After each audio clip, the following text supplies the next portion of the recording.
Good morning, good afternoon, and good evening to you all, and welcome to this Constellations panel on the inaugural Global Drug Policy Index. My name is Colleen Daniels. I'm the Deputy Director of Harm Reduction International, and I'll be your moderator for today. Just a few housekeeping matters. Oops, sorry, I seem to be clicking too fast. If you'd like to use the attendee chat to introduce yourself and tell us where you're based and what brings you to the session, we'd love to hear from you. And please do feel free to share any comments and questions with the panelists. Questions can be addressed at the end of the panel presentations. We have Matt Wall, member of the Global Drug Policy Observatory at Swansea University, joining us today, along with John Melhouse from the Norwegian Association for Humane Drug Policies. Unfortunately, John has taken ill, but Juan will be reading out his statement. Vicky Hansen has kindly joined us from the Interdisciplinary Center for Cannabis Research at the University of the West Indies in Jamaica. And Bernice Apondi from Voices of Community Action and Leadership in Kenya is also joining us today. So what is, oh goodness, I'm sorry, so what is this about? The Global Drug Policy Index is a project of the Harm Reduction Consortium, and you can see the logos of all the members here. So it's a really diverse group of people coming together. It's a global partnership of civil society and community networks aiming to challenge the global war on drugs, which also includes the Global Drug Policy Observatory at Swansea University. The index came to be from the realization that measuring the impact of drug policy on society and on a country-by-country basis has been poorly mapped out.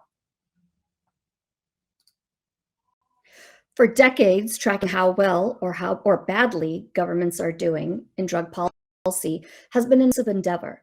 In no small part, this is because data collection efforts by both governments and the United Nations have been driven by the outdated and harmful goal of achieving a drug-free society. The success of drug policies has not been measured against health, development, and human rights outcomes, but instead has tended to prioritize indicators such as the numbers of people arrested or imprisoned for drug offenses, the amount of drugs seized, or the number of hectares of drug crops eradicated.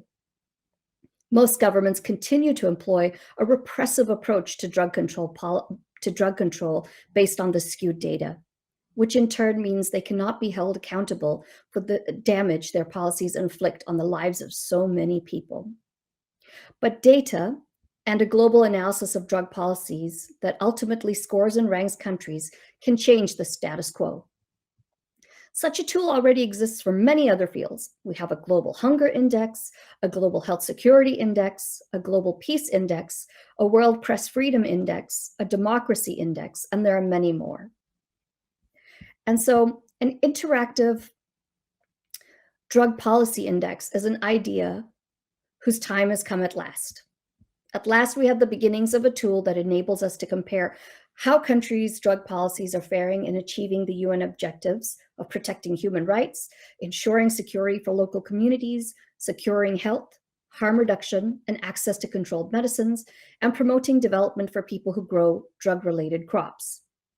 This first edition acts as a proof of concept, covering 30 countries from all regions of the world, and shows that it is now possible to hold governments to account for the devastating impacts of their drug policies based on solid, reliable, and updated data. The strength of the index lies in the fact that it does not look into policies on paper. It goes much further than that. It seeks to capture how drug policies are actually implemented on the ground, with data driven from civil society experts in all the 30 countries that are included on the index, including stories from communities who have borne the brunt of punitive drug control. As you will see, the index is a unique interactive tool that documents, measures, and compares national-level drug policies, providing each country with a score and ranking that shows how much their drug policies and implementation align with the UN principles of human rights, health, and development. As such, the index will be a much-needed accountability and evaluation mechanism with the field of drug policy, but also the basis for constructive engagement with policymakers. It is composed of 75 indicators running across 5 broad dimensions of drug policy: the absence of extreme responses, the proportionality of the criminal justice response, health and harm reduction, access to controlled medicines, and development. As you will see, I hope you can see on this chart here, Norway tops the rankings and is followed by New Zealand, Portugal, the UK, and Australia. On the other end of the scale, we have Brazil ranking last, preceded by Uganda, Indonesia, Kenya, and Mexico. Clearly, Latin America and Sub-Saharan Africa both do poorly on this index. But what's really important here is to look at country scores and understand why each country got allocated that specific score. I will shortly take you through the country scores, break them down, and give you the key takeaways of the data. The index has been developed by the Harm Reduction Consortium with strong inputs throughout from civil society and community organizations in partnership with academia.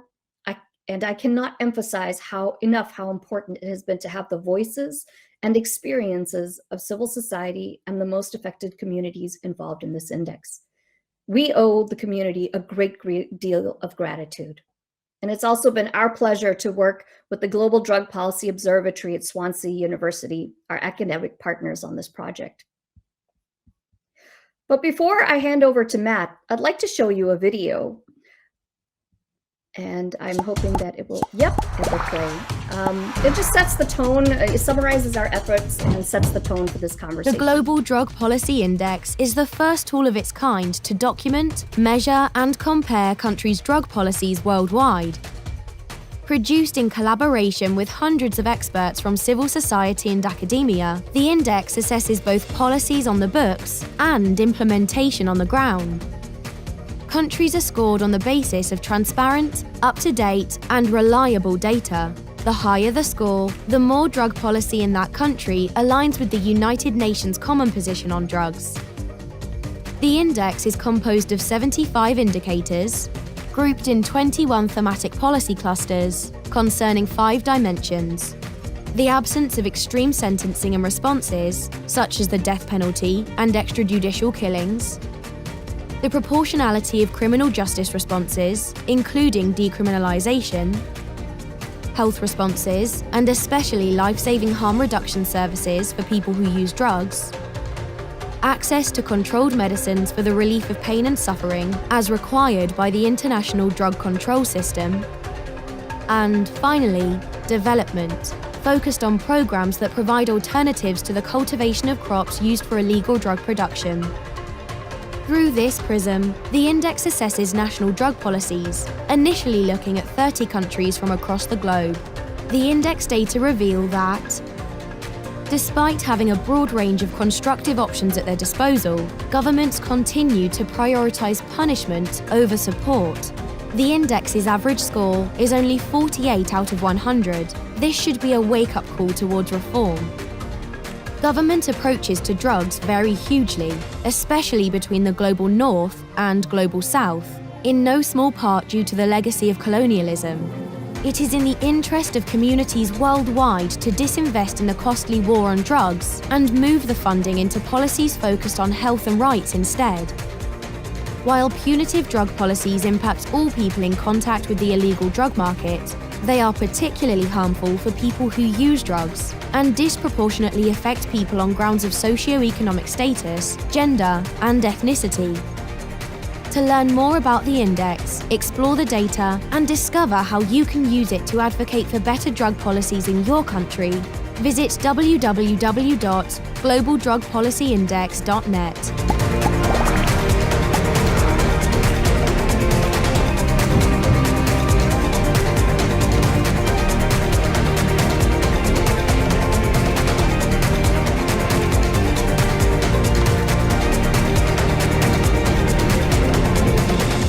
Matt, I'm going to just go straight to you, and you talk about the methodology. So Matt Wall is a member of the Global Drug Policy Observatory, as well as an associate professor of politics and head of the Department of Politics, Philosophy, and International Relations at Swansea University in Wales in the UK. He's going to just talk to us now about the development of the index and the modeling that underpins it. Over to you, Matt. Just let me know when Thanks. you'd like me to advance the slides. Yeah, thanks very much, Colleen. Hopefully I won't start buffering myself. It's been a long day already here in Swansea. I'd like to start off by just thanking everyone for joining us. I've been following the coverage that this session has globally in the chat. One thing I've certainly learned about working on this project is time zones and their practical reality. And so we really appreciate, I really appreciate you taking the time to join us here, and especially if it's at a difficult time of the day. So my role on the Global Drug Policy Index was part of the Global Drug Policy Observatory, as Colleen explained, as a sort of an academic partner, working with all of the various organizations in the HRC to develop the kind of technical side, I suppose you'd say, of the index. If you could go to the next slide, please, Colleen. So the logic, I suppose, that we were working with is sort of, I suppose, overall an exercise in what you'd call information compression.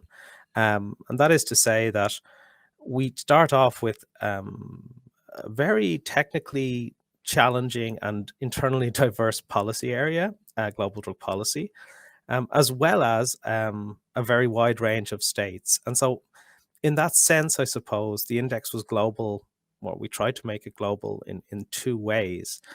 Global in terms of coverage, and global in terms of the aspects of drug policy that we integrated into a single score. Now, in terms of coverage, the resources of the project that we had were such that we were limited to being able to evaluate only 30 countries in this first iteration. It's very much our intention to expand the number of countries as the project continues, and ultimately to have a completely comprehensive coverage. In selecting the countries that we did pick, the 30 countries that Colleen showed you just now on the slide, in the first place, we used the 17 regions used by the ONDC in a lot of their reporting to kind of have that spread, I suppose, worldwide. So we have at least one country from each of those regions. We looked at, I suppose, the relevance of drug policy in each state. We looked at data availability across the states, and we also looked at the presence of civil society organizations in the domain of drug policy. And we kind of filtered the world, I suppose, through those criteria, and we ended up with the 30 countries that we did in the end evaluate. Because of the other aspect of the global nature of this project, that the sheer number of types of policy area that feed into drug policy, we spent quite a lot of time arriving at a sort of foundational document against which we could evaluate countries. And in doing so, we landed on the drug policy recommendations of the UN task team report on the implementation of the UN system common position on drug policy. That document, I suppose, provided a series of fairly concrete policy recommendations that kind of balanced, I suppose, evidence-based policy. So where there was clear evidence that policies actually worked, with an emphasis on human rights as well. And so once we determined that, we conducted a content analysis of the task team report. And from that, we gleaned like every single concrete policy recommendation contained in that report. Now, some policies were policies recommended to be enacted, for example, with regards to harm reduction. Some policies were recommended not to be enacted, for example, with the death penalty.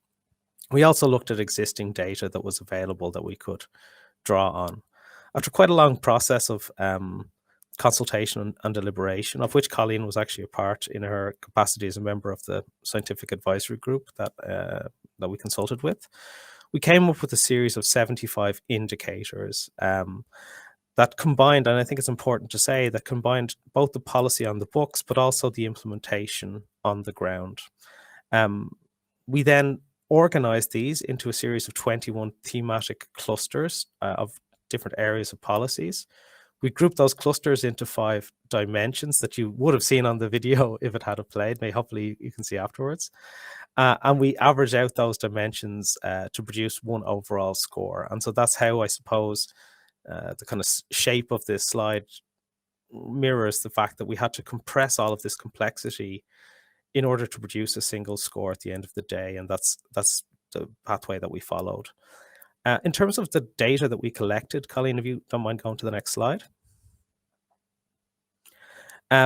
We really had 2 types of data. In the first place, we had to kind of code or categorize or score each country on each of the 75 indicators that I just described. And these kind of broke down really into sort of formal policy, so statute on the books or policy documentation. And for formal policy, we did what's called content analysis, wherein we had a team here at Swansea literally going through the drug laws of each country and the drug policy documents in consultation with on-the-ground experts to characterize how countries performed. But we also wanted to bring implementation into the index. We thought there was quite a lot of feedback that policy on the books doesn't often bear much relationship to what's actually happening on the ground. And so we had some extant or already published data. So, for example, the INCB's SDDD measure on opioid drug access, the World Bank fair trial data, and actually several of the Harm Reduction International reports on things like the death penalty and kind of coverage of various harm reduction interventions. However, where there were gaps, we conducted a survey of drug policy experts from civil society in each of the 30 states. And many of the scores that you'll see in the index basically reflect the average, or more technically, the weighted median position of the people who responded to our survey. And so we had 371 responses in total for the survey. And no state had less than 5 responses. That was our minimum threshold. If you could move to the next slide, please, Colleen. We also, though, had to figure out how important each individual policy indicator was, as well as how important each cluster was, as well as how important each dimension was to arrive at that overall score. This was an extremely difficult task, as many of you can imagine. And we kind of broke it into 2 sections. In the first place, we had to say for each thematic cluster, how important was each indicator. We did that by a survey of people with a high level of expertise in drug policy analysis, and we were very careful in conducting that survey to get kind of global coverage as well, so not to just have, say, a British or American or whatever perspective. For the other 2 steps, so as you're kind of getting towards the overall score, we worked with what was called our scientific advisory group. Now, the full membership of that group is listed in the report on the project website. And that process, we did something called a Delphi process of iterated weighting. What does that mean? It means that we ran a round, I suppose, where everybody indicated how important they thought each of these aspects were. We confronted everyone with what the overall score was. We did it again. We confronted everybody with the overall score again. We had a meeting where we discussed all of the arguments and kind of discourses and narratives that were behind disagreements. And then we had a final set of weights, and that final set of weights are the weights that drive the index.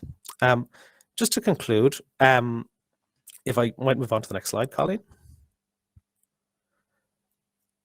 So I think, nobody really looks forward to hearing the methodologist chat for too long, but I think it's important to talk about it a little bit in the context of this project, because I think the methodology can only really be understood in the context of what we were trying to achieve with the project. Our approach overall was to try and find this balance of simple but not simplistic. And so what we wanted to do was have an index that was actually actionable for people to advocate reform, to engage with the policy in their individual states on the ground, so that it wasn't sort of so complicated that actually people couldn't take much away from it. And yet at the same time, we wanted not to overly simplify what is inherently a complex policy area. And so that's why that kind of layered system that I just described to you emerged. So there are many ways you could have done this. The way we did it reflects, I suppose, the goals of the project. I think it's really important to say that the underlying values from a methodological perspective are transparency, replicability, and credibility. That is achieved, I suppose, by being as transparent as possible, both with giving everybody access to the project data set, which is available on the website. And we've also written up about a 90-page methodology, kind of going literally step by step, and every question in the survey and every step in the weighting process, so that people can engage with us, and so that they can critique us, and so that, as Colleen said, we can continue to improve this project going forward. I think finally and relatedly, in terms of developing this project in the future, we see this as an iterative, longitudinal and responsive project.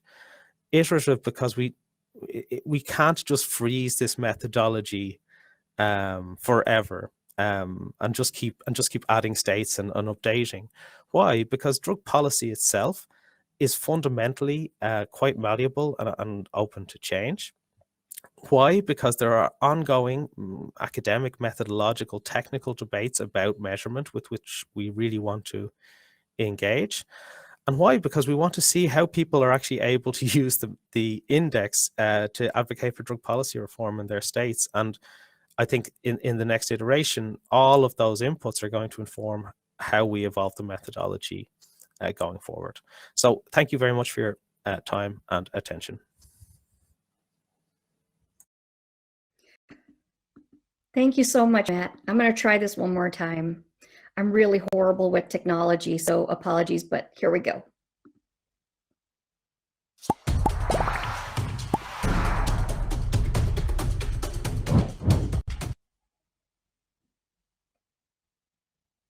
Oh, you're freaking kidding me.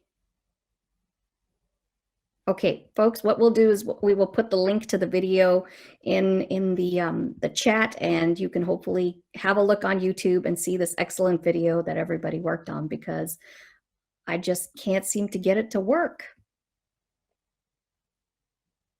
Yeah, no. Okay, so I'm going to stop that, and we will get the we will try and get the link to you in the chat so that you have it.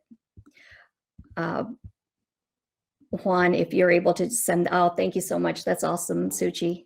Appreciate that. So thank you again, Matt. And as I mentioned already, the index actually marks the beginning of the journey to break with the traditional way of measuring success of drug policies based on skewed data focused on prohibition and incarceration. With the index, we finally have the metrics that make visible the human cost as well as the human benefits of drug policies. These are indicators that measure whether governments use extreme responses, such as the death penalty, how they prioritize the health of people who use drugs, how they ensure access to controlled medicines like morphine, and how they put forward long-term development strategies for some of the poorest communities in the world. So I'm going to share with you some of the key findings of the index and what they mean for drug policy going forward.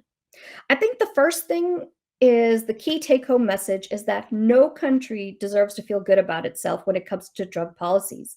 Even Norway, who came first overall out of the 30 countries, scored only 74 out of 100.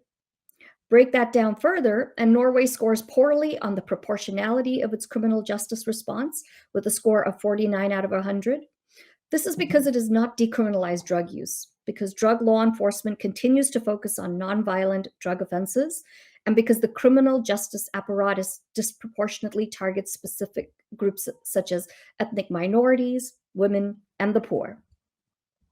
The same goes for Canada. It might rank 6th overall with a score of 56 out of 100, but it scores at just 34 out of 100 for proportionality of its criminal justice response. And we can also see the impact on Indigenous people, the disproportionate impact of drug policy on Indigenous people in Canada. The median score across all 30 countries is only 48 out of 100. That's a fail in anyone's book. I'd love to see any of us pass a class without getting 48 out of 100.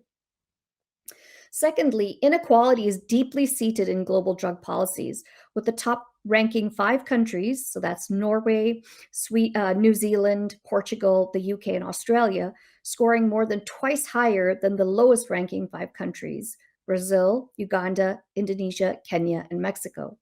This is in part due to the colonial legacy of the war on drugs approach. Thirdly, drug policies are inherently complex. This means a country's performance in the index can only be fully understood by looking across and within each of the dimensions. One of the key dimensions of the index looks into extreme sentencing and shows that 3 out of 30 countries retain the death penalty for drug offenses. So that's Indonesia, India, and Thailand. 50% of the countries surveyed reported some level of lethal use of force by the military and the police. These were regarded as widespread in Mexico and endemic in Brazil, with more than 40 cases in 2020 alone. 27 out of the 30 countries reported that the army or special security forces play some role in the enforcement of drug laws. This involvement was reported as being endemic in 5 out of 30 countries: Brazil, Colombia, Kyrgyzstan, Mexico, and North Macedonia. In 25 out of 30 countries, people who use drugs are deprived of liberty against their will in the name of drug treatment. Another key area of the index is the proportionality of countries' criminal justice response. So 24 out of the 30 countries scored below 50 out of 100 on this dimension, with Kenya and Uganda scoring particularly low at 13 out of 100 and 17 out of 100 respectively. Only 6 out of 30 countries reported no or only rare violent actions from the police in drug law enforcement. And 3 out of 30 countries reported cases of arbitrary detention as being rare, and that was in New Zealand, Portugal, and the UK. The criminal justice response continues to focus on nonviolent offenses, with over a third of countries given a score of 0 out of 100 on that thematic cluster. Only 8 out of 30 countries have decriminalized drug use and possession at national level, and only 3 of those, Colombia, Jamaica, and Portugal, have seen a reduction in the number of people who use drugs being in contact with the criminal justice system as a result of the decriminalization policy. And finally, 24 out of 30 countries have mandatory minimum penalties for drug offenses. And we all know that this is a key driver of incarceration and our prisons being overfull. A fourth takeaway from the index is that drug policies disproportionately impact people from specific groups on the basis of their gender, ethnicity, socioeconomic status, and geographical location. This can be seen to some extent across all dimensions, with countries like Australia, Brazil, Canada, Colombia, Costa Rica, Indonesia, Jamaica, Mexico, Portugal, and the UK scoring particularly badly on those indicators. The gendered impacts of drug control were reported as a trend in all Latin American countries surveyed. Another point is that there are wide disparities between state policies on paper and how they are implemented on the ground. For instance, although Russia has decriminalized drug use and possession on the books, in practice, it has entirely failed to divert people who use drugs away from the criminal justice system. All but 5 countries, Brazil, Indonesia, Jamaica, Mozambique, and Russia, have an explicit reference to harm reduction in national policy documents. But there's a huge gap between policy and implementation. For the 3 countries that achieved a score of 100 out of 100 on the policy side, so for example, Afghanistan, Lebanon, and Mexico, they scored particularly poorly on funding availability and access to interventions on the ground. 24 out of the 30 countries actually scored below 50 out of 100 on availability of harm reduction interventions for those in need. 5 out of 30 countries actually secured an adequate level of investment in harm reduction, and those are Canada, New Zealand, Norway, Portugal, and the UK. And of those, in only 1 country, Norway, is this level of investment perceived as secure. On access to medicines, countries like India, Indonesia, Mexico, and Senegal were scored high on policies on paper, while all of them were scored 0 out of 100 for actual availability for those in need. But let me say at this point that all these facts and figures are only possible because of the methodology that was employed to create the index. So, what Matt was talking about earlier, but because civil society was extensively surveyed, and it is their input that has helped enormously to paint a picture of what policy delivery actually looks like on the ground. Unfortunately, with a few exceptions, the meaningful participation of civil society in affected communities and drug policy processes remains severely limited.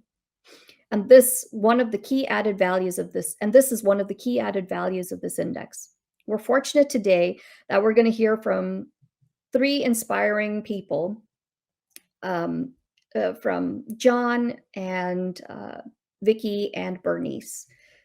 And you will hear from them about some of how they will be using this index in their countries and what it means for them in terms of policy and practice on the ground. So this index is an important starting point to turn drug policies around, but it's not about reinventing the wheel.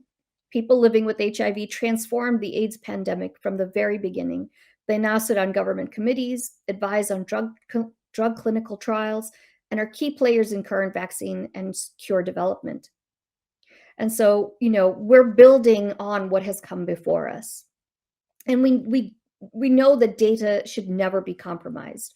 Sound evidence must always guide us. And that's why we took so much time and effort to ensure that our data was accurate. So this iteration of the index is only the beginning of a journey to ensure that those who construct and implement drug policy are held accountable.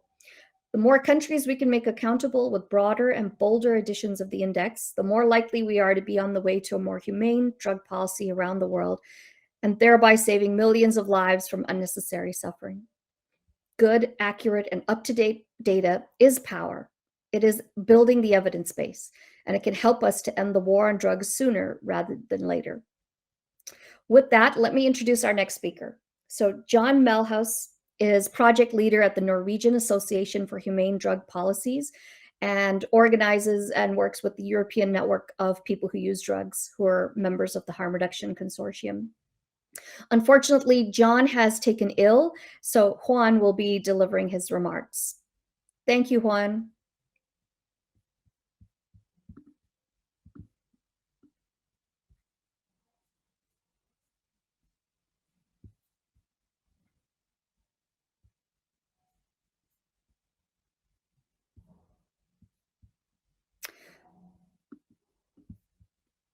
Sorry, Juan, I can't hear you.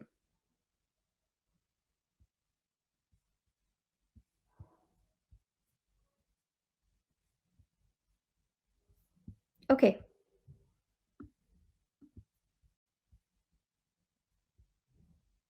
Is that still not working? No, I can hear you now. Perfect. Oh, excellent. Oh, good. Thank you so much, Colleen. I will now, can you see the slides also? No.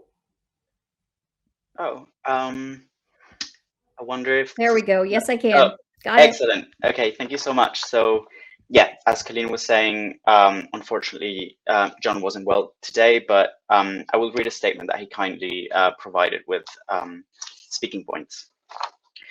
Many of us in Norway are really excited about the Global Drug Policy Index. At last, we have a tool that helps us measure progress in drug policy. As a Euro-input Norway coordinator for the index, I was especially interested in the results and scores for the country. Drug policy has been a hot issue over the past years in Norway. We were so close to having a model of decriminalization for people who use drugs. The debate that led to this has been raging for many years, the product of years of advocacy and community mobilization. But the breakthrough came after a petition that we made back in 2015, where we demanded to be invited to join the official Norwegian delegation to the United Nations Commission on Narcotic Drugs, and recommended in that petition full decriminalization. 89 people from different professions, including lawyers, doctors, academics, signed the petition. Following its publication, we were invited to a dialogue meeting with the Ministry of Health. This petition had somehow inspired the Minister of Health to seek information about decriminalization. He was considered a hardliner then against any change in drug laws. In 2017, and we know from his own accounts, inspired by the experiences of decriminalization around the world, including Portugal's, he changed his mind. In fact, the government as a whole changed its mind. The Conservative Party adopted the view that matters pertaining to drug use should be shifted from the justice sector to the health sector. There were hearings and debates, and a government-mandated working group presented a roadmap of implementation towards decriminalization. What followed was difficult. The proposal gave rise to extremely heated and polarized debate in the public sphere when it comes to drug policy. And this lasted for over 2 years. The general election this year was won by the Labour Party, which decided to stand against decriminalization. So after this polarized climate, where opponents who are now in government were claiming that Norwegian drug policy was successful, while community-led organizations and allies were explaining how it wasn't successful, having an answer from the index was exciting. When the index's results came out and Norway scored the highest, you can imagine the initial response was one of surprise. How can this be? We have one of the highest overdose death rates in Europe. The police are really hard-handed and prioritize enforcement against drug users. Young people are being forced to drug testing regimes for 6 to 18 months to prove that they are, inverted commas, drug-free. And multitudes of tragedies are caused by criminalization in our country. After that initial shock, we finally understood that Norway's score is nothing to be proud of. The country, along with others in the index, do not come nearly close to the minimum baseline of rights and health-affirming policies that are laid out in the United Nations Common Position on Drugs. 74 out of 100 is 26 crucial points far from the baseline. Now, Norway has a history of championing human rights at the United Nations. The country speaks rightfully against the death penalty and extrajudicial killings in other countries. But in the field of drug policy, there is a clear flaw. When it comes to proportionality of criminal justice responses, the index shows Norway scored a meager 48 out of 100. Actually, I'm seeing it's 49 out of 100. This is behind Portugal, Jamaica, Costa Rica, and a total of 6 other countries of the 30 that have been assessed. This is precisely what decriminalization and the proposed reforms that were ultimately rejected would have addressed. And so I think this is how the index will be of help in the future. It highlights the areas that need improvement, where we're failing, and where we need to adjust our drug policies to save lives. And it may be a tool that helps not only decision makers and advocates, but also the general public to understand what's working and what is not. This index can be a learning tool. Yesterday, together with a sister organization, Rio, we handed over the report to the leader of the Norwegian Parliament Health Committee, and our message was clear. We welcome the results of the index and the companion report. We look forward to using it as a tool in cooperation with Norwegian authorities to improve the policies that have such a negative impact on the lives of so many affected people and their communities. While it is true that Norway obtained the highest score out of the 30 countries assessed, the country is still 26 points beneath the recommended baseline laid down in the UN System Common Position on Drugs. When it comes to human rights, health, and development, there can be no room for complacency. We really look forward to cooperating with partners in civil society as well as government authorities in order to improve the score, both in Norway and globally.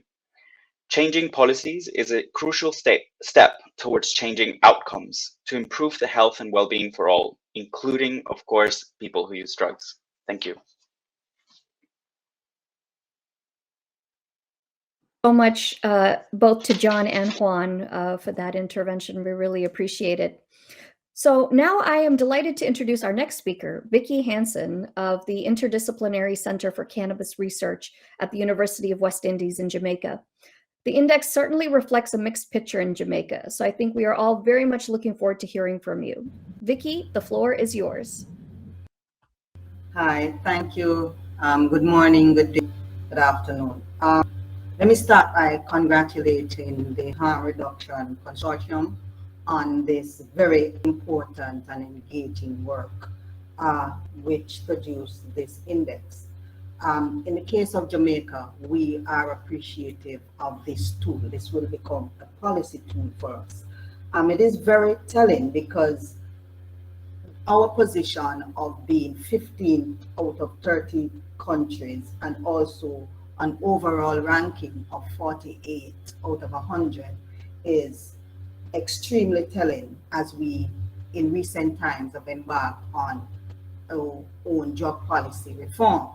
But our drug policy reform is limited because we have only looked at cannabis reform, and that's limited in and of itself. So that is where we start from our conversation. In disaggregating the index, we see where in terms of the use of extreme sentencing, with the amendment to the Dangerous Drugs Act, we have improved in our measures and we have gotten 76 out of 100. But this is still a challenge because we have militarized policing in some communities, traditional cannabis growing, drugs growing, cultivating communities. As recent as this year, one such community, the Akompong Maroons, which is a traditional community, faced police invasion for their participation in growing cannabis crop outside of a quote-unquote licensed regime.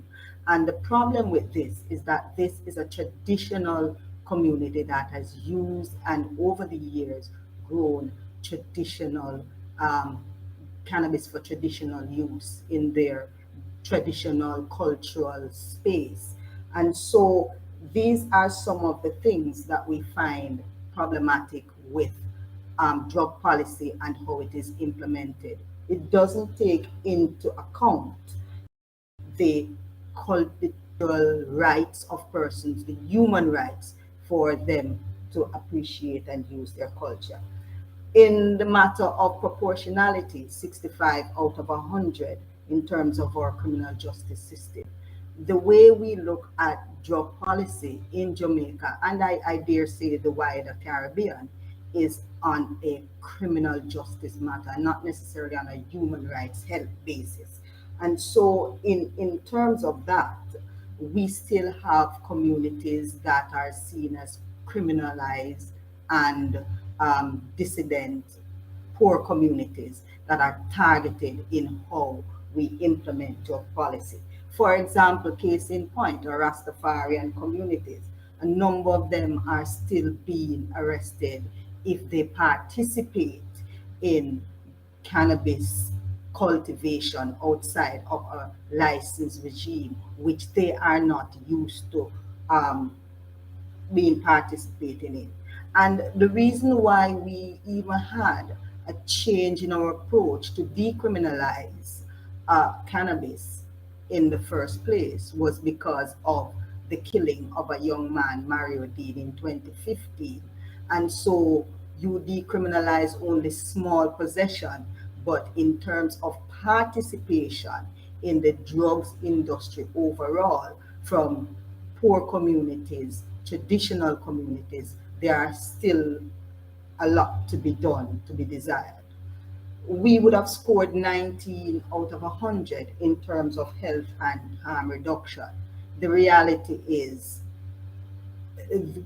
harm reduction is not even on the policy agenda. It isn't even on the policy horizon as it relates to any sorts of drugs. So you find persons who participate in the use of drug being recommended by the drug courts for treatment. That treatment can be forced treatment in terms of participation in facilities that are housing facilities that they will detox and so on. So again, this is not seen as an important issue in the grand scheme of things in Jamaica. And as I said, a number of what relates in Jamaica also pertains in other Caribbean states. And so drugs policy as an health and harm reduction, that conversation isn't even starting to happen in a meaningful way in the Caribbean region. Our other critical point in terms of 35 out of 100 for availability of drugs, as Colleen had mentioned before, a number of our communities, by virtue of their social status, by virtue of their gender, by virtue of even their sexual orientation. For example, our LGBTQI community is still one community that is totally sidelined, that for various reasons are not given access to drugs, to critical drugs, to drugs that we need them to deal with transitions, to deal with various other illnesses, not to mention women who are of certain socio-economic background, they still struggle to access our healthcare system. And so when it comes on to drug policy, to treating persons who use drugs, that is still a non-existent issue in some cases. Our final score that I want to look at, 39 out of 100 for development. Now, what is very ironic about this is that when we embark and went about decriminalizing possession of small use of cannabis and also to develop a medical cannabis industry in Jamaica, a lot of the arguments were centered around development, were centered around having development for traditional communities such as our Rastafari and our Maroons and our inner city communities to get them into development. That has not, and as Colleen said before, what is on paper does not come out in the implementation. That has not been borne out in our implementation. We still have our Maroons communities who are being poor, who are outside of the legal regulated space. Our effort at creating, instead of alternative crops, but an alternative market for these communities to participate in a meaningful way in our renewed drug policy approach has not amounted to anything but a talk shop from our policymakers. And so you still find on paper we would have stated that we wanted to have a alternative development project that is centered on getting these communities to produce for the medical cannabis space and so on. But that is only on paper. The reality is these communities still exist outside of the drug policy framework. These communities also are struggling to gain some level of recognition, and the excuses that are being used by our policymakers are that we have to maintain a certain international standard because of our being signatories to the UN Convention and various other agreements like that. Now, how do we use this information? How do we move forward from this point? A number of things that we will have to look at in terms of where we are. These are, Jamaica is 15 among 30 countries. We ask ourselves, when we expand the work of the index, when we expand the implementation into other countries, where will we sit? When we include other Caribbean countries, where will we sit? This for us is an important tool for our policymakers to use to bring to their attention the need to be more focused and direct in their policy implementation, to be more focused and direct in making meaningful policy changes. The other thing for us is the inclusion of other Caribbean states, because as I said before, a number of Caribbean countries would have been following Jamaica's model and using our model to implement their policy as it relates to drug policy and more specifically cannabis policy. And based on our own experience, that is not a proper fit based on how our culture and tradition extend. We will use this policy document, this index, to also engage. So we have planned several informal dialogues with our Caribbean neighbors, one of which should be occurring in St. Vincent and Grenadines in December, to say to our persons, listen, this is where we sit as Jamaica. These are the measures that you will have to put in place and think about when you're developing policy, drug policy, meaningful drug policy that does not just look at crop eradication numbers and number of persons incarcerated, but look at issues such as development, issues such as harm reduction, issues such as criminal justice and social justice system. So it is a meaningful advocacy tool for us here in the Caribbean.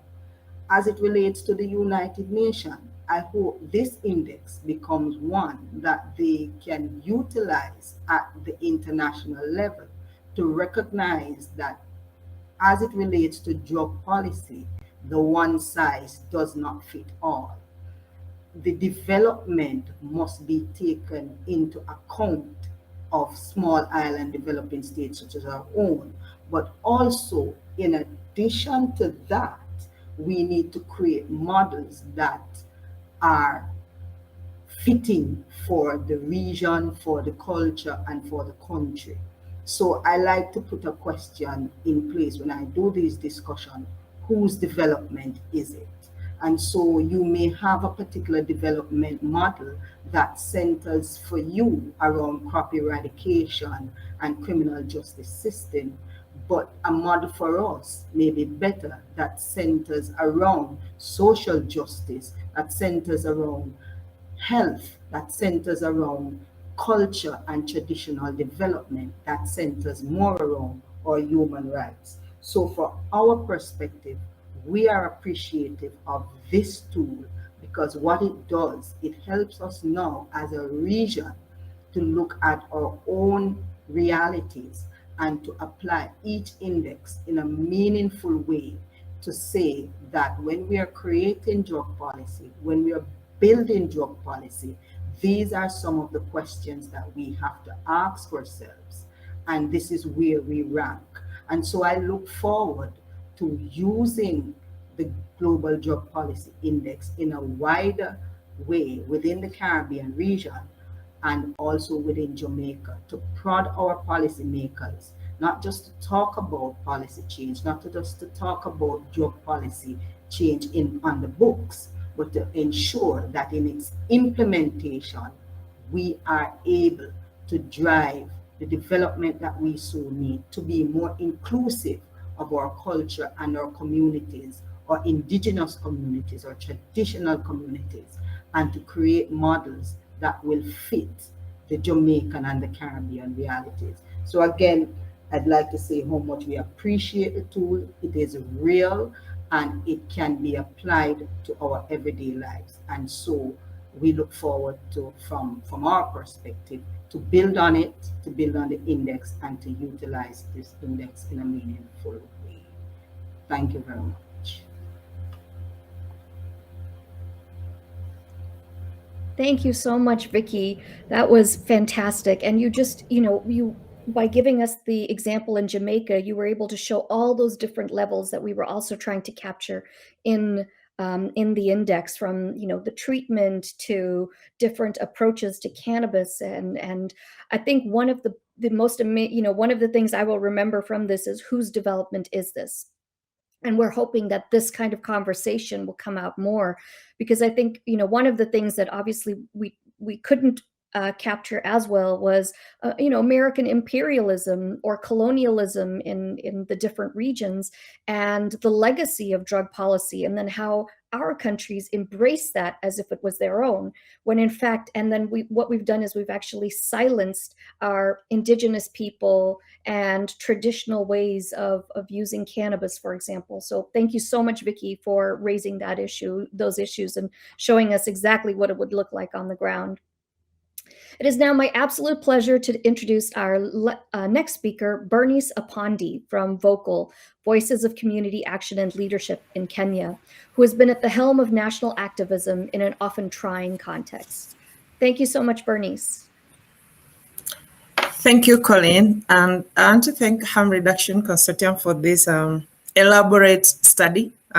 For us, actually, we hardly have any evidence that we can use for policy advocacy, and this is a very good advocacy tool. So first of all, reporting on drug use in Africa is not done well. If you look at the drug report and reports that are coming out from the globe, it's hardly mentioned that right now there's a growing increase in the number of drug users and also an increase in the drug trade in the continent. So we lack evidence. Even as we do advocacy in the criminalization environment, we are lacking evidence as civil society on what we can use to give to our policymakers. But what we also need to realize is Africa is filled with a lot of young people who are poor and underemployed. And then drugs have become a very good platform for young people in use and in sale. So in the last 5 years, we have seen a growing number, not just of street arrests of sellers, but also a growing number of people who use drugs in Africa and specifically in Kenya. And we are also seeing now a growing number of interest and focus in Africa, especially in terms of research, which you can now say is finally bringing out the real numbers. And probably our governments are going to take action. So when we look at this study and what we have on the ground, it is the reality that we are talking about. The legal policy barriers, the anti-narcotic laws that we have in East Africa generally. There's a lot of similarities when we talk about the arbitrary arrest, we talk about the arbitrary detention, we're talking about extortion from people who use drugs, we're talking about bribery, we are talking about torture, extrajudicial detention, and even extrajudicial killings. We have seen police just conducting swoops in drug user dens, and you're just carried away whether you have the drugs or not, and they say, he was actually walking as if he has used drugs. But then when you end up in the courts and then they find you are not in possession of anything, we have witnessed cases where law enforcement officers plant evidence on drug users, because to them, any drug user is supposed to be behaving funnily or behaving, not walking straight and things like that. So in the healthcare sector, even though a lot has been done in terms of implementation, we are still seeing a lot of healthcare-related stigma.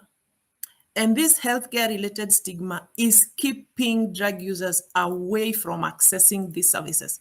The healthcare stigma is struggling the little available health services that exist. And that is something that our governments will have to deal with. The Africa society is predominantly prohibitive. We want to look the other side when we perceive something as bad. So the community has not come face to face with harm reduction and treatment. So we have seen a lot of non-involvement of the peer models in the healthcare sector. And this is what civil society has been talking about. That can the healthcare structures begin to involve communities of people who use drugs in implementation, in planning, in evaluation, in every step of the service delivery system, so that we know whether harm reduction is working and why is it not working. Because of this, we've also seen a number of dropouts, especially in Kenya. So these services go on, but we have no impact studies. We have no numbers that we can show for it. We cannot count the economic value of harm reduction because we are not involving communities of people who use drugs. So when we want to say that it is supporting the drug user community, how are we going to say it? Because we do not have evidence. And the government that is implementing harm reduction, for example, cannot actually even tell us that this is the number of people that have gone through the system, this is how they have been helped, these are the gaps, and this is how we can fill in these gaps. So civil society organizations are still coming out, and we are still on the table saying, we need more and more community distribution points of naloxone, for example. We need more and more community members involved in peer counseling, in the planning, in the budgeting table, in the evaluation field. We need more and more community members there. So we've also seen non-existent of community-led services. It is not just involving community members, but also people who use drugs having to be part of the leadership in the service delivery. So that's why we are also having dropouts that are very high. And this is something we are talking about. So we've been talking about changing policies. And as I've said, this tool is going to help us a lot alongside others that we have in research, to sit together with policymakers and just talk about policy change. Because we've been able to collaborate a lot with policymakers in the past. We've been able to bring law enforcement officers on board. Civil society members have been able to train judges and magistrates. We've been able to have more and more community groups registered so that they'll be able to implement programs at community level and also be able to receive funding. But this is not enough, because as we make this our advocacy agenda at Vocal, we are now looking at leading a drug policy reform with a model harm reduction bill for Kenya, beginning maybe towards the end of this year or early next year. And we want to put all this material together to be able to speak to our policymakers. We've been able to score and dissect this index, every section of it, and for us is a true reflection of where Kenya is. We are just telling our policymakers that it is time now that we start looking for change. Healthcare in Kenya is devolved, and we are also taking this index at county level, because the small amounts of research we've been able to do as civil society, we are able to partitionalize drug use in every region and just go to every country and tell them, look, you have the highest numbers of drug users in Kenya. However, the county has not put in any funding from government for harm reduction, for mental health. Mental health is very expensive, and it is impossible for somebody probably with mild anxiety disorders who has been, using drugs or just using marijuana to treat the anxiety to access the mental health services. It's close to impossible. So what we have seen is halfway implementation of harm reduction in many African countries because we lack resources, because our governments are not yet putting in enough money to help support harm reduction services. Then why are we saying it is healthcare for all if we are not giving healthcare for people who use drugs? Why is it healthcare for all if other sections of the society are not receiving this part of healthcare? At that moment, then you start questioning the development agenda, the SDG agenda of a lot of African countries, because then a big number of youths who are using drugs are out of the healthcare bracket. So for us, this is very useful. We really thank the team for reaching out to Kenya. We realized we were one of the lowest, but the situation is, we are hopeful. It is bad because we are now going towards election time and we are seeing more and more gang activity. We are seeing increased arrests of people who are selling drugs. We are seeing increased numbers of suicides. We are seeing increased number of people who use drugs. But then again, there are no increased funds to cater for the harm reduction services or services that may be needed for this specific community. So for us, it is very relevant. We are looking forward to engaging more and more policymakers, more and more law enforcers on board. And we also want to base our 2022 advocacy agenda for civil society on this document. So we thank you very much, the organizers. We thank everybody who took their time to collect their data. And for us, it's just congratulations. Thank you so much. Thank you so much, Bernice. We really appreciate that. And I think, you asking the question, who is the SDG agenda for if not everybody who needs healthcare can actually access healthcare. So thank you so much for that. If we can get all the speakers up now, that will be wonderful, and we can take some questions. If you please, everybody there in the audience, please put in your questions into the chat box, and we'll try and answer all of them as soon as possible. So as I'm waiting for everyone to join us, I see that Alex Stevens has a question here. And maybe Matt, you can take this one. His question is, I have a big question on this and many other indices. How much sense does it make to combine scores for very different dimensions into one overall score? Yeah, thanks, Alex, for the question. Thanks also for the mention that you enjoy methodological presentations. It's nice to know somebody does. So this is like an extremely difficult dilemma. So to be clear, right? So I've come to this project sort of from outside of the domain of drug policy analysis. So I'm kind of I actually do electoral studies, and I'm a methodologist, right? So I kind of focus on like the technical side of the social sciences. What this experience has shown me is how important the communication of research is, and the kind of messaging that's done with it. Why do I use that setup? Because I think there is a big danger in terms of having an overall score of moving towards that simplistic end of the spectrum that I talked about in my presentation. Actually, I thought the talk with Norway illustrated that danger very, very well.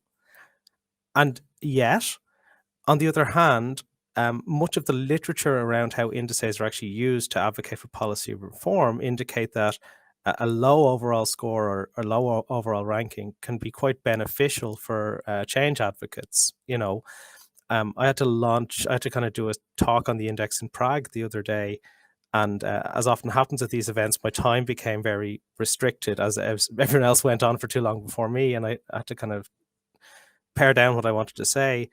And ultimately, what I said was, for those countries who do poorly, you should use this as a tool to humiliate your politicians into making a change. And I do think that's the dynamic that is facilitated by an overall score. But that is not without danger and risk. And I think, so I think it is a balancing act. And I think without an overall score, it's very hard to get the message across. But the message shouldn't just be the overall score or the ranking. The message has to be, and again, I thought the Norwegian example was really interesting one, where you rank number one. You have to do that extra bit of digging to say, well, look at proportionality. We're only under 50. But where you rank very, very low, unfortunately, as was the case that Bernice was explaining, that kind of international censure can actually be a point of motivation for reform. And so that's the rationale, Alex. And but it's not without its risks. That I think it's important to be clear about that. Thanks so much, Matt. So actually, Ted and Naomi partially answered this question in the chat, but Ted Nearest asked, I noticed that there are some countries that are not part of the initial 30, US, China, and Russia. Actually, Russia is included, Ted. These countries have an outsized influence outside their own border. Could you reflect on whether and how you might include them in future? So as Naomi mentioned, we want to be able to include as many countries as possible in future iterations. And the US is a really complex country with state levels, really, as Naomi said, they would need their own index with the amount of information. We did actually look at them at the beginning, but because of that complexity with the different states and the federal and state system, it was going to be extremely challenging for us. So we didn't include it. But one of the things that we did want to include, one of the criteria for choosing countries was, where do we also have civil society who are working with the consortium partners to be able to ensure that this didn't just become an index or a report that went nowhere, but actually that at a country level, we could start disseminating this information, we could do advocacy in each country. So we really wanted to ensure that that happened as well. And of course, the other issue is that we had only a certain amount of funding to be able to let us do the 30 countries. So we're really hoping that in order to bring in other countries in the future, that we will definitely get more funding to do that. Could I just come in on that? Did you want to add? Yes, please. Yeah, if it's possible. So the US and China reflect two problems that are likely to come up more and more as we expand the coverage of the index. The US, in the first place, as you mentioned, the devolution of drug policy is so pronounced there. And I know we mentioned actually in Kenya as well that there's devolved elements, and in Canada, other countries we've covered. But like, say, California is so different from, I don't know, Oklahoma, that the kind of central tendency is less informative there. China, on the other hand, is a state where our strategy of civil society engagement is difficult to maintain because of the fact that civil society participation in China is extremely dangerous activity, and there's an element of ethical consideration that people like us have to make, where being involved in something like this could be literally a risk to the life of people in some of these states. Yeah, absolutely. And, security and safety of people is of the utmost concern for all of us when engaging in the work we do at a global level. So thanks so much for mentioning that, Matt. John Firth has a question. I'm not sure how to word it better, but do you think that the world could learn from Africa? Would anyone, well, I think you worded it beautifully. Does anybody want to, maybe Bernice, do you want to start and we can all add in, or? I think there's a lot of learning that can come from Africa. One, our youthful population, one, the poverty levels and employment, and also with the big population. That, besides any other factor, is pushing young people to use drugs. And just seeing the level at which policymakers probably don't think that these young people are important, but a population of young people can change the social environment of any country, because they are not working, but they need services. And when some of these services are not provided, it can become a disaster. So yes, Africa has a lot to learn from, sometimes of how not to do things, but also how to do things very well. But again, we need our policymakers to really start thinking in reality. We are now talking about the cannabis debate. Do we need cannabis? It is homegrown here, but it is all sensational. It is all a hegemonic debate. It's all negative, and nobody wants to talk about that. But we are aware that this community has been using marijuana from our forefathers. Why then does it become a crime right now when a grandfather is arrested for sniffing marijuana, and he says, well, this is my tradition? So there's a lot that we can learn from our indigenous people, from our political situation and the social context, and the type of leadership that we need leaders to be responding to their homegrown problems without necessarily looking at what the international scene is doing. Absolutely. And, and as a South African, I think one of the things that I would hope our politicians do in the future is to look at the laws, the penal laws, and the system of justice that we basically was imposed on us by the colonists, and then we just accepted after we became independent. We didn't look at those laws critically and say, actually, is this what works for us? Because in most of our countries, we've been using cannabis and other psychedelics for years as part of our traditions, and then all of a sudden they were made illegal. And now we have overzealous governments that take money from the Americans and others to continue that persecution of our traditional ways. And I think an example of that would be Jamaica as well, with that colonial history. Vicky, do you want to add anything to that? Yeah, you're so correct. And I want to just jump in at where Bernice left off. We could definitely learn from Africa in terms of oftentimes when we do modeling, we do our modeling based on a European colonial standard. And so we have forgotten, and so Africa is to the side. So in the diaspora, we do not, we're looking at models, and Bernice mentioned it very well. Traditionally, you have grandfathers, we would have inherited this, and this is something that we automatically would have been using cannabis in certain communities traditionally.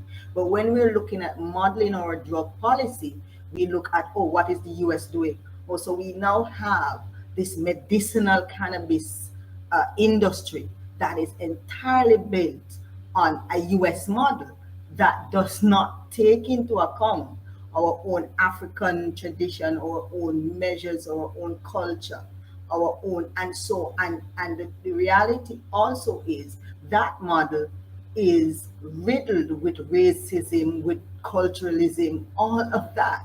And so, which my question is, when we are looking at, and we frame these in our development, and I keep coming back to my central question, whose development? Because as Bernice says, you're looking at Africa, and for over decades, we have not looked at their model and how they treat with certain issues. And the African continent has been made to feel inferior in that racial colonialized perspective, that their model is not the good model. So let's go to Europe, let's go to our colonizers.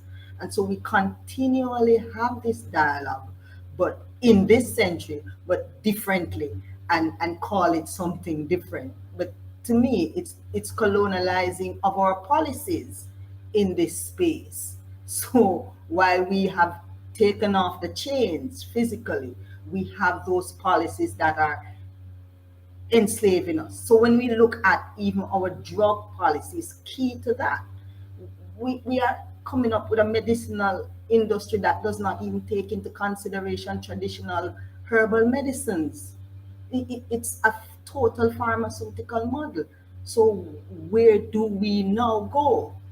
And so that for me is that the question of learning from Africa and looking at development has to be one that is tailored to the region, to the people, and not just transposing something from another space. Yeah, absolutely. And Matt, do you want to add to that as well? Please go for it. Yeah, I mean, I thought the question posed of whose development was a very apposite question to ask ourselves. I myself am Irish, as you might be able to tell from my accent, and I've observed that the legacy of colonialism is cultural and psychological far longer than the physical occupation.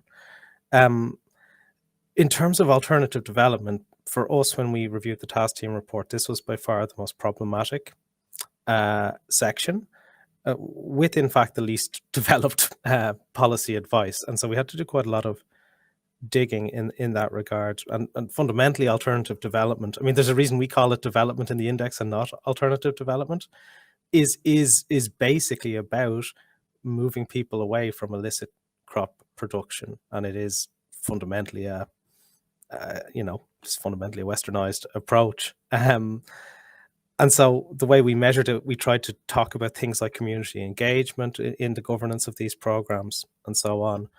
But I think this is where working with the UN system common position was the most problematic for us in this component. And I can only urge everybody involved in the international sphere to continue to develop the lines of thought that we're hearing here. Yeah, I couldn't agree more. I think, one of the good things about this, and I think Dr. Paula Cubillos, I'm so sorry if I didn't pronounce that correctly, mentioned in the chat, was that in Colombia, this index is spurring a lot of discussion. And so, one of our hopes is that we are able to actually use the index to spur these kinds of discussions, to talk about the, American imperialism and forcing their drug policies on everybody and using a lot of money to do it as well. And also to really critically look at the UN, because, which office in the UN puts drugs and crime together? We have one on health, one on children, one on education, one on labor, but for drugs, we put it together with crime, and that's obscene. Why aren't we questioning these? So many governments give money to this entity to be able to keep them to enforce the treaties, the drug treaties under their mandate. And so we don't even question these things. We just accept it as the norm. But, why do we need a UNODC? We absolutely do not. Drugs should not be associated with crime. And that's how we've implemented it on the ground. And so if we can break that and challenge that thinking by using the evidence in this index, I think that's really going to start us down a path where we can change the way that we've been doing things for so long. So Glenna Rodriguez has a question. Thank you so much to everyone. What would be your advice on getting UK policymakers to change drug policy? They came up third, and do you think this high position will strengthen the government's and opposition current stance of no policy change needed? Juan, can I come to you to start us off, please? Yeah, of course. And I think John, like the statement that John shared with us, is a really good example of how colleagues on the ground and are now have the opportunity now to use the index to advance their advocacy positions, and even in a context, in the case of Norway, the highest scoring of the 30 countries, they have managed to identify what is missing. I think that is the focus that we should, as civil society and community advocates, that is the focus that we should adopt. Not seeing this, and I know we use the expression because it's very sort of helpful and familiar, but this is not a school test. Governments cannot afford to just have half of the score. Governments are meant to have 100. Each and every government has committed to advancing human rights in drug policy, and they're failing miserably. So I think it is now the task of advocates and community organizations in the UK to look at these results and see what they are communicating.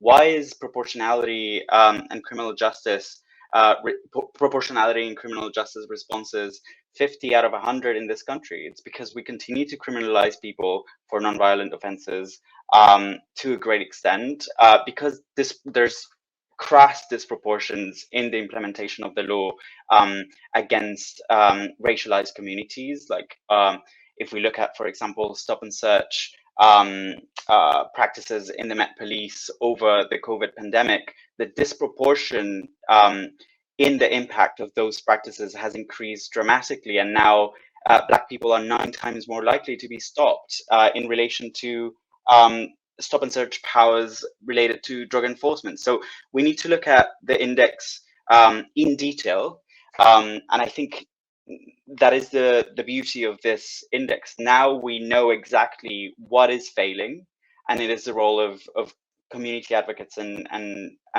their allies to use this treasure trove of information for our own benefit and for the benefit of our communities. Absolutely. I firmly agree. I think,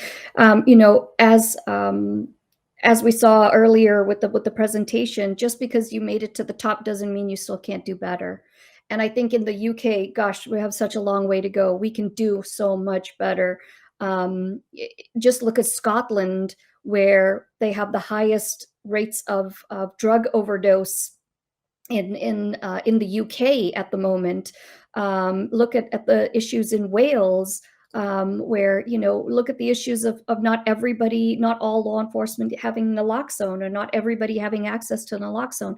There's so many issues here that need to be addressed, you know, and not just that, but then looking at issues around the drug policy and the impact of people who use drugs, and those experiencing homelessness, and those experiencing poverty, and those experiencing a lack of access to essential health care, like mental health care and harm reduction services, and so on. So I think here in the UK, you cannot say, you know, we cannot allow them to say no policy change needed, because their policies are shitty anyway. So, you know, we have to get them to change that. We've put a link in the chat. So from Matt Wall. Matt, do you want to just could I just have a quick chat? speak Yes, to that? please. I mean, I totally endorse what you both just said. Just on top of that, so this link is to the Black Report, which recently came out. And I think if every country in the world had a Black Report, we wouldn't need a global drug policy index. A lot of the evidence points that they can draw on for this report simply don't exist in many countries across the world. And they paint a really, as you said, Colleen, a shocking picture. However, I'm afraid that the state of politics in the United Kingdom, which is actually my subject of expertise, is powerless, and the elite policymakers are completely resistant to any sort of engagement with evidence, unfortunately. And I do pity anybody trying to actually engage with these people. But we pay their salaries through our taxes, so we have to force them somehow. Well, don't forget their second jobs. That also pays them pretty well. Oh, yeah, and their second jobs in the Caribbean. I forgot about that. Yeah. The sleaze of the British politician. We've got 2 questions, and I'm noting the time, so let me get to them quickly. Catherine Roldan says, "Hi, thanks for the presentation. Something was said about difficulties to gather data. I would like to know a bit more on why some countries, such as Ecuador, are not on the list." Actually, we didn't choose Ecuador in the first iteration, but we're hoping that in the next iteration, we'll be able to include many more countries from Latin America. So there wasn't, it wasn't an issue of data gathering. It was a variety of other issues that we had a chat about earlier. Kevin Brown says, "Is there any way to use the index as a guide to measure your own community? I'd like to see where the state of Georgia falls on the spectrum and use the data to enact change locally." Matt, I'm going to put this one on, send this one to you. Kevin, this question has put a big smile on my face. Absolutely, there is a way to replicate the measurement approach developed here.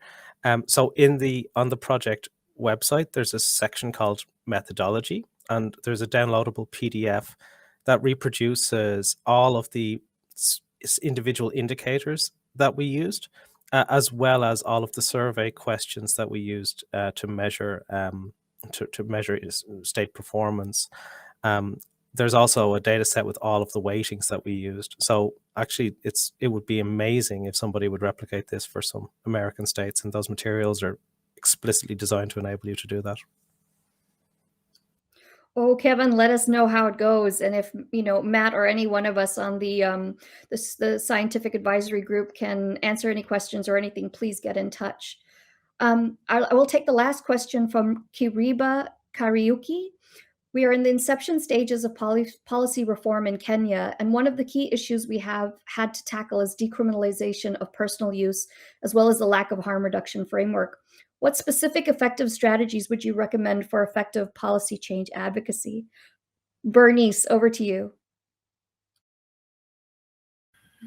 We work with Kiriba. Thank you, Kiriba, for asking that question. The strategies we have used in the past, which are very expensive, but we learned from it, but we still use it, is dialogue. We do a lot of policy dialogue with politicians. One, because the perception of drugs generally in the African society is negative. So first of all, you have to pick their brains and see, is this person in my team or they're playing for the other team? Then you try to convert the very controversial ones. Once you convert the controversial ones, you have a champion. And we have created several champions, both within and even in the region. And wherever they are, they speak publicly about human rights and healthcare. And it has helped us a lot. These are the champions that even within Parliament, in the past 2 years, we have had a lot of run-ins with the Kenya Parliament. We have had bills withdrawn. We have had bills stalled. And we've not seen any negative changes to the bill that we have because we have been there working, collaborating, dialogue. You do a breakfast meeting, you do a lunch meeting, you're always there. And anytime they think about drug use, they think about vocal and they think about the work you're doing. And they think about the drug users that make presentations in their meetings. So dialogue is very, very important. One, because it's friendly. It creates an environment where the other person speaks their mind openly.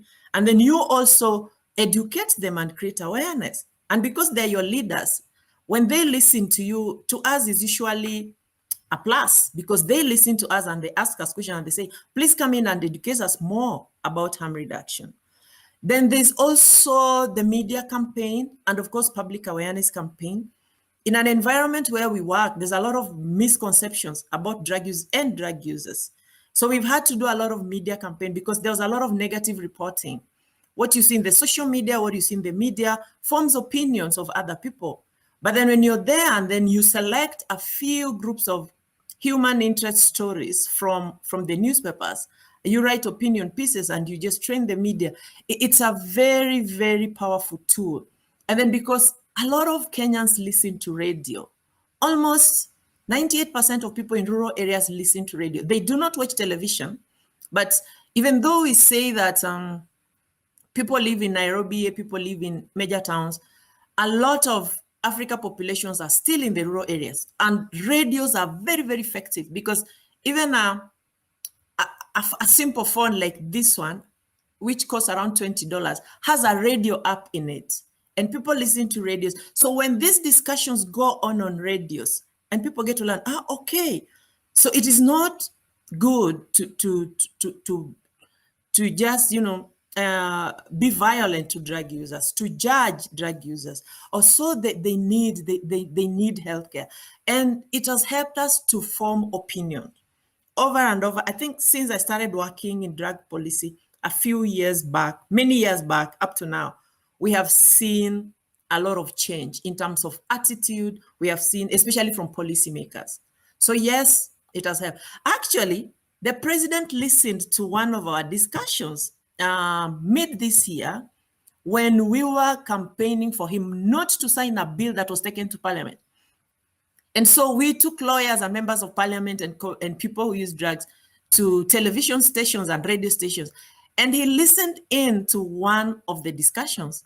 And up to now, he has not assented to that bill. So we told ourselves, well done, vocal. Yes, we did it. It was a media campaign. Yeah, so there are very many avenues that you can use. But dialogue with policymakers, you just have to map out who is important and who is a waste of my time. The very, very critical ones are the ones who are very vocal, outspoken, and controversial. Because when they buy your idea, they run with it. So it's good you do your mapping. It's good you know who your opponents are, who your supporters are. And then, of course, the media cannot be left out. Thank you. Thank you so much, Bernice. And I know that we are over time, so the next session has started already. So I want to say thank you so much to Vicky, Juan, and John, Matt, and Bernice for joining us today. And thank you all of you who have tuned in and asked your fantastic questions and gave us such wonderful comments. Aaron Russell, yes, you should do it in Maryland. Especially Baltimore. I firmly agree. So if you do have any questions, just reach out and we'll be here to answer. But thank you so much for joining us today. Thank you to our speakers, and we'll see you next time. Thanks, Bye. everybody. Bye-bye. Thank you all.